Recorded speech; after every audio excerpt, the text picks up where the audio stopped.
Good evening, good morning, good afternoon. It's actually 2:22 in the morning. I took a late nap and then had a espresso. So, it was really late at night before I had an espresso, which is stupid. But we're going to do Amazing Grace. And I have the silly hat on, hoping that I don't touch my hair, but then I'll just be touching my hat. It's by John Newton. He was a former slave trader. And I'm going to believe that this song is about he felt so horrible for being such a wretched man, for being a slave owner or slave trader. A partial definition of grace is unmerited favor. Grace is our condition of love before God and hopefully before each other. So what's great is like his soul could still be saved because he felt bad about being a slave trader.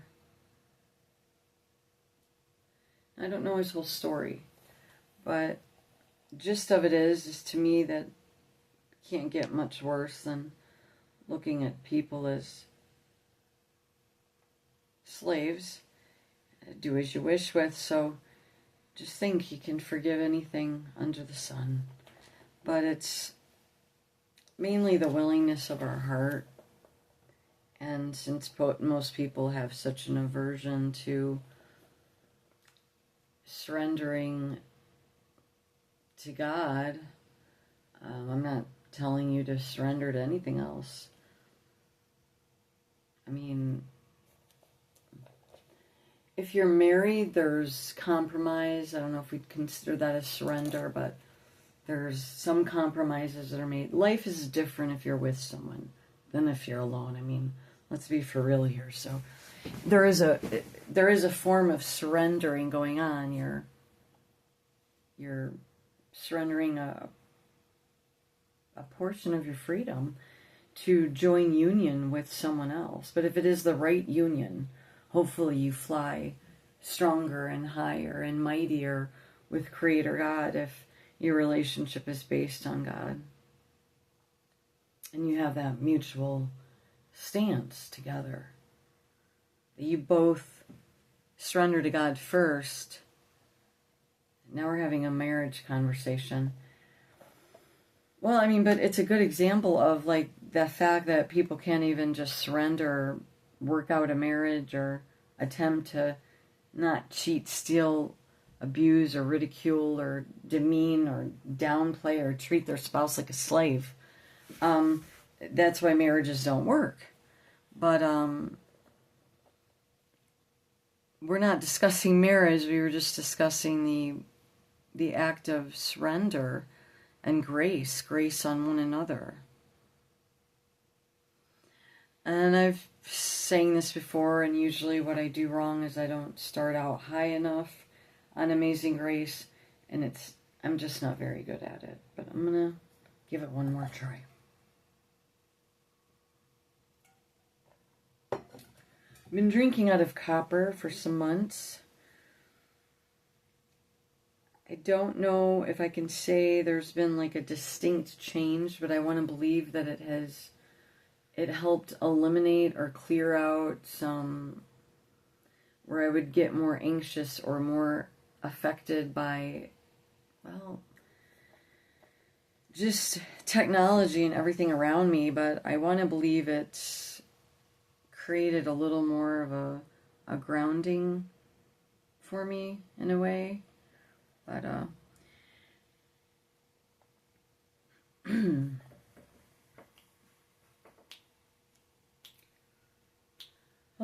Amazing grace, how sweet the sound that saved a wretch like me. I once was lost, but now am found, was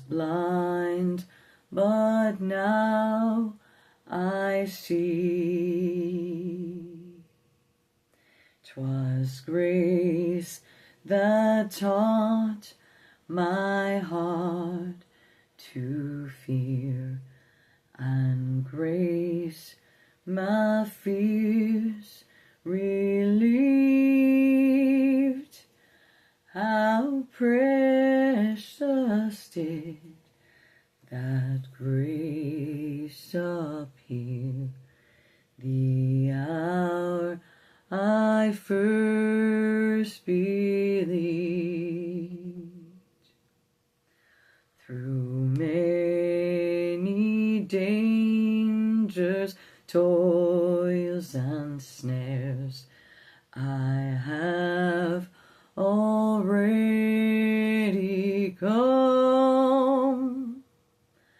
It's grace that brought me safe thus far, and grace will lead me home. When we've been there 10,000 years, bright shining as the sun, we've known less days to sing God's praise than when we first begun. Amazing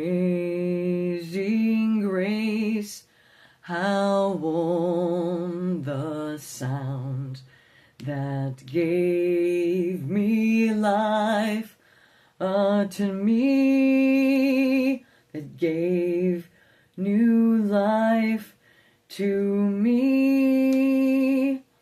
He will my shield and portion be, His word my hope secures.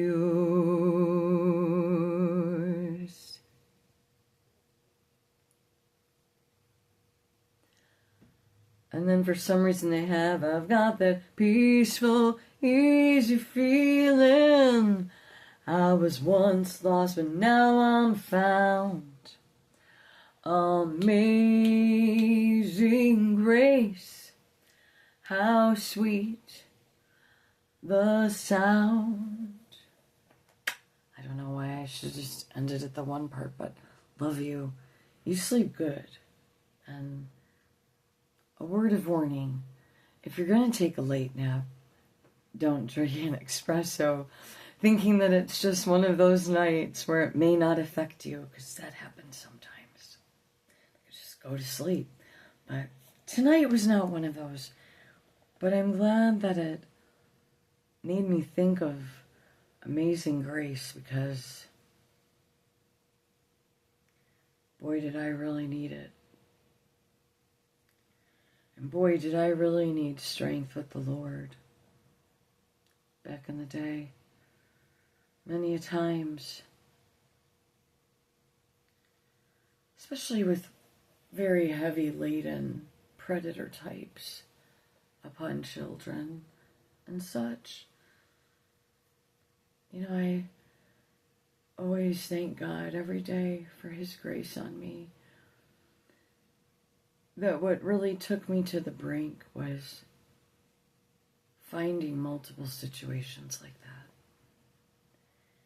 And I thought I was going to become a citizen's vigilante, and I'm not proud of that. But it didn't seem like anyone else was doing anything about it. And the police and government were surely protecting the pedophiles over the children. So, you guys have a beautiful Friday. August 7th, 2026. And I came on to sing to you for you at 2:22 a.m. All right. You have a good one. I don't like that that's... It doesn't matter. But here we are. I love you. I was going to say sticks. But I love you. I wouldn't want to be you. No, you wouldn't definitely want to be me.